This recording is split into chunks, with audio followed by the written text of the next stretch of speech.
That's the way I usually go in. I don't think I'll be doing that today. As you can see, things have changed rather drastically. I know what you're thinking. I thought this was drought relief. Well, it went from that to this,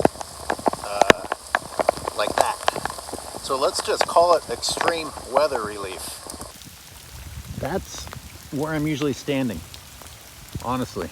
I'm usually down in there. It changed like that.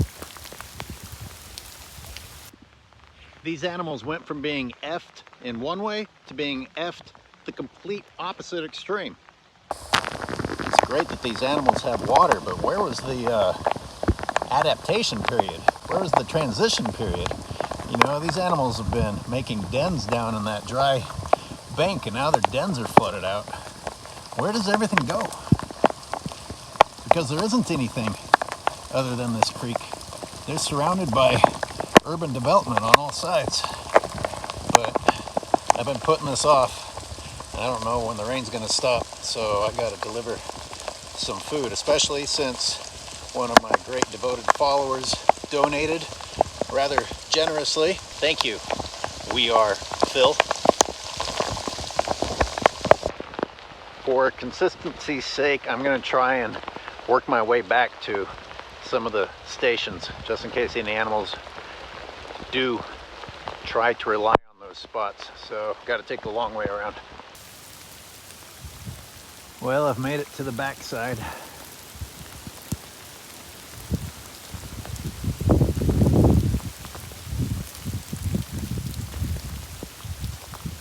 This entire wooded area looks on the verge of getting flooded out.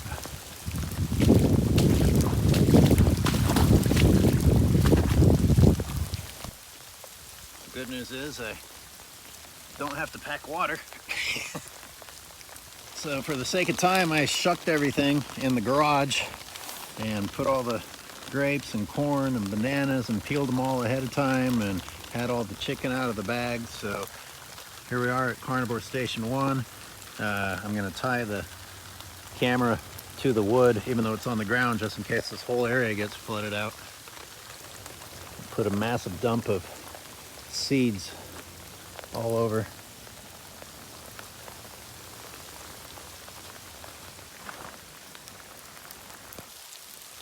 Look at that. I'm coming up on one of the original stations, and I'm tempted to take this, otherwise it might just wash away as litter. And look how close the water level is.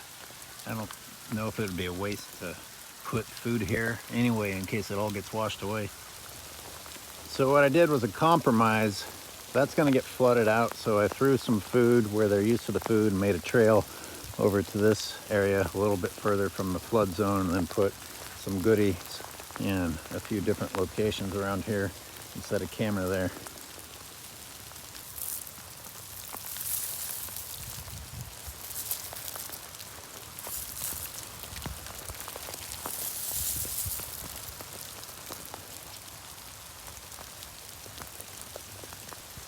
See that the hummingbird feeder is not empty yet and is still intact.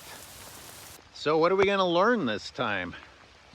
How much does the rain keep the animals from coming out? Who does come out in the rain for the food? How long will it take until the rain washes the food away? All I know is I'd better come back tomorrow, or my cameras, even though I tied them down, might be washed away. This is a fast episode today.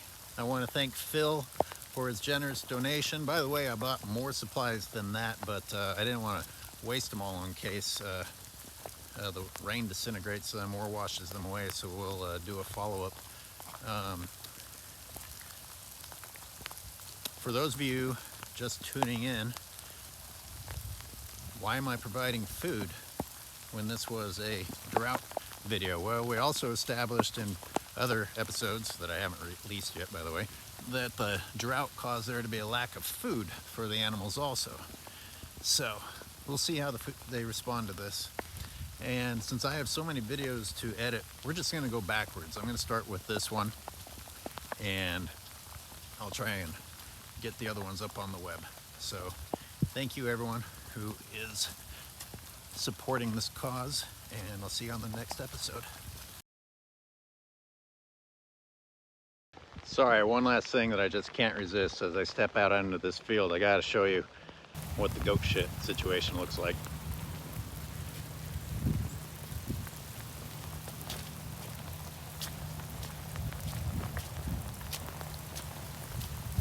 Take away their shelter right before a storm hits by eating all their leaves and all their branches, eat all their food, and then just shit on their habitat. Yeah, leaving the wild animals in great shape. Pay attention, this goat shit's gonna be here months from now. Nature does not use it. Question to ponder: what is it about the condition of this soil, of this ground, that causes an area that hasn't had moisture in about 7 months to just go straight to flooding instead of the earth swallowing up all that moisture? That's an interesting one to consider. And how many nests got washed away because, well, some birds' lives are pretty short. How did they know that it was going to go from hot as hell to flood?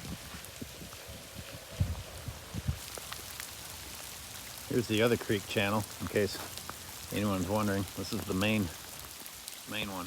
It's also flooding. Wow.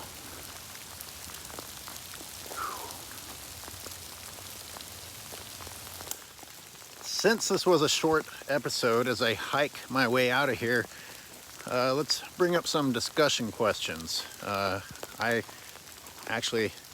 crossed my mind about whether or not to build some shelters for birds and whatnot, like I've done in my backyard, because they're taking advantage of it in my backyard.